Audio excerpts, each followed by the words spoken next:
سندھ حکومت نے ٹریفک کے بعد فوڈ اتھارٹی میں بھی ای چالان شروع کرنے کا فیصلہ کر لیا۔ مزید جانتے ہیں ڈان نیوز کے نمائندے سید وسیم سے۔ وسیم، مزید کیا معلوم ہو سکا؟ جی بالکل، سندھ حکومت نے ٹریفک کے بعد سندھ فوڈ اتھارٹی میں بھی جو ہے وہ ای چالان شروع کرنے کا فیصلہ کر لیا ہے۔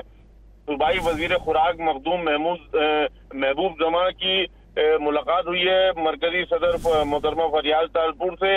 ملاقات میں فوڈ اتھارٹی کی ڈیجیٹلائزیشن کے حوالے سے جو صوبائی وزیر خوراک ہیں انہوں نے تفصیلی بریفنگ دی ہے، جس میں بتایا گیا ہے کہ on line registration, complaint management system اور ڈیجیٹل چالاننگ سسٹم کو متعارف کرایا جا رہا ہے۔ یہ سندھ فوڈ اتھارٹی کی جانب سے عوام کو بہتر اور شفاف سہولیات فراہم کرنے کے لیے ایک کوشش ہے، یہ کہنا ہے صوبائی وزیر خوراک مخدوم محمود جمع کا۔ جی بہت شکریہ سید وسیم ان تفصیلات کے لیے۔